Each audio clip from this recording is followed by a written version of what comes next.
Yo, it's Guido coming at you with the Tactics Talk. Good morning. Hope you guys are having a fantastic day, or will have one if you're not currently. I hope it turns around for you. I will do my best to do that myself. Here we are on Himmels Prockdorf. I shouldn't even have to look at this one. Oh my God, here we go again, my friends. Here we go again. You know, it's always fun to send you those games where I do 3K and 4K and say a tier 7 tank, or I do some crazy spotting damage in the Chuckakor, or I'm looking at one of you guys 3-mark extravaganzas dropping 8, 9, 10,000, all that good stuff. That's always fun.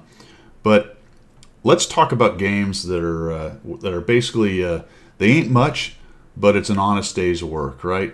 It ain't much, but it's honest work. KV-122 on proc. Not the best tank for this map, by the way. Not very accurate. 2 artillery. But I go to the 5-6 line because I know that's a place somebody has to be. I also know I might be able to get shots on the hill. Well, not today.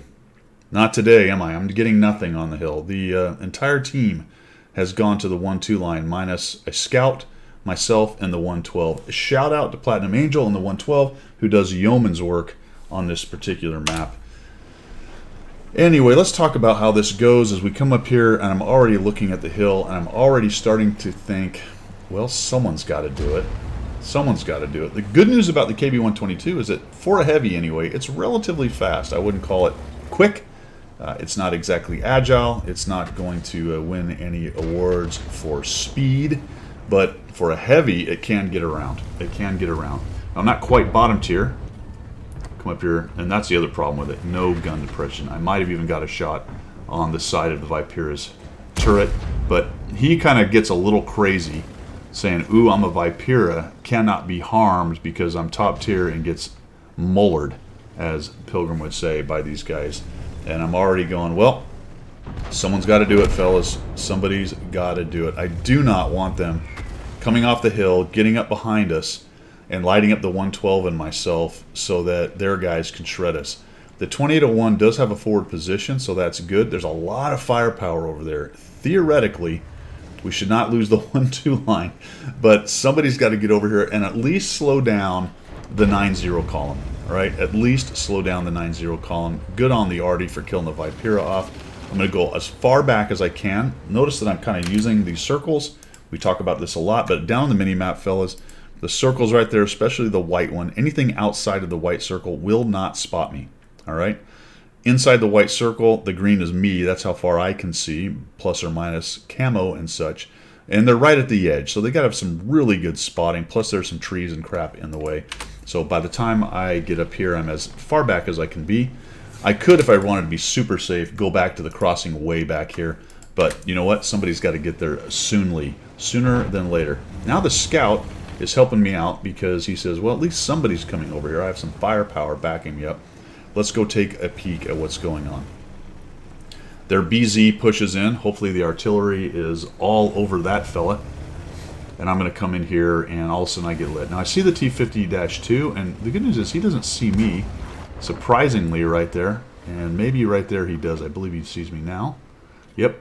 And he's pushing down the corner. I'm just looking for a shot, and he doesn't go. Okay. Well, that's a bummer. It would have been really nice if he wouldn't have seen me. The problem with working this little area right here, this flat, is once you get to about where the bushes are, they will have shots on us. And because we have nobody up here keeping them honest, they can hang out on this ridge and just shred me. But I also know I have to get rid of this guy, all right? Maybe the artillery will help me. Maybe I can make him make a mistake. We're going to come in here. We also have the MT-25, lighten them potentially. All right, awesome. Some shots going in. That brings him down to a 1-shot, so I'm going to take my chance. Let's get in here and try to kill this guy. I'm definitely going to eat some shots doing it. He decides he has to make a runner. We kill him. I eat a shot from a stair. Ooh, that's not the guy I want because he reloads quickly. It's going to hurt. He's got me again. Whack. Bummer. Keep on trucking and get back to about right there. Okay? So this little ridge area is kind of the key for this position. Anything past to the east of this is shotable by the guys up on the edge. Once you get to about that little hillock right there, you can't be shot. There is some vulnerability here as you cross by this road. We'll just make a runner here. If we keep nice and tight to the edge, they can't get us. Cool. So I'm thinking about getting up in this bush, but actually I don't have the engine power to do so. I go, yee. Oh, that's not good. Bummer. A medium should be able to do that, light tank. That's kind of hurting. I'm like, okay, can't really use that. That's not great. Let's come around here and see if we can get a light or maybe a shot on this 3601.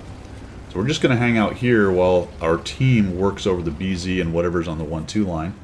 We're doing really well, actually. We lost a 15A only so far, and we've taken 4 of them out. 2 of them being their scouts, so we've created a big advantage on proc by killing both their scouts. That's going to be very helpful. I'm going to get lit here pretty quickly.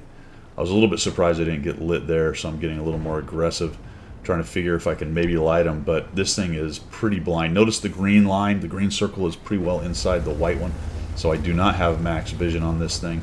These tanks just aren't very... I don't know, how would you put it? They just don't see very well, right? They don't have good vision. And I eat another shot, and that's a bummer. That's that stupid stare. So I don't really want to start keep. I don't want to keep poking the stare. That's a good joke. I wish I'd have thought of it before I said it. Don't stop poking the stare, all right, fellas?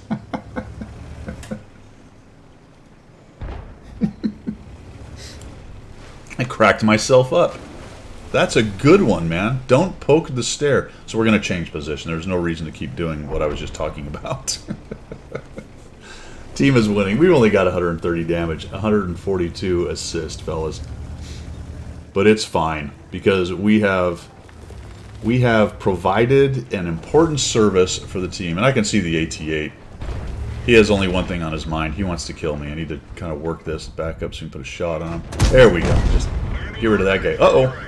3601. Now this is something the 3601 and his buddies up there should have done a long time ago.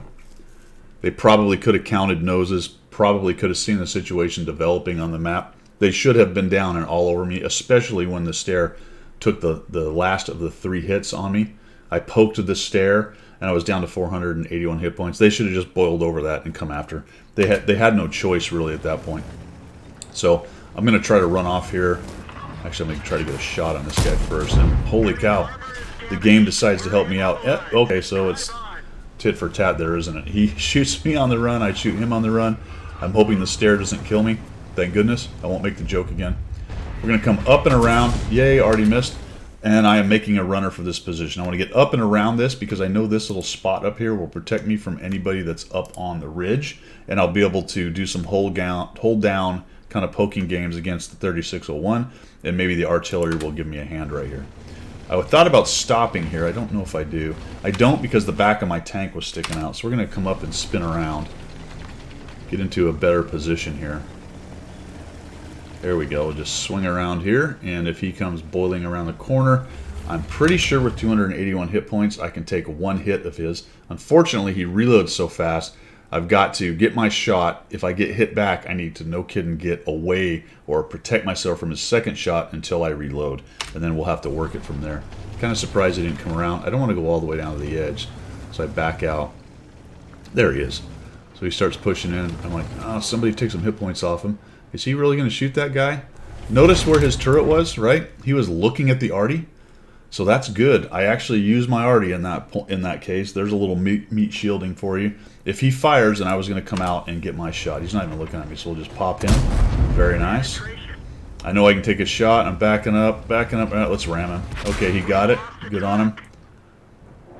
And he dies. Fantastic. The 112 kills the guy. Back that way. 1,307 damage, 246, right? It's nothing to write home about, but we kept that flank from collapsing.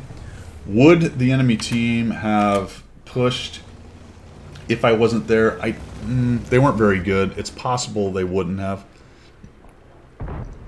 Possible, but I think they would have. If nothing had showed up, they'd eventually have come around behind us. Would it have saved them based on a 15-2 game?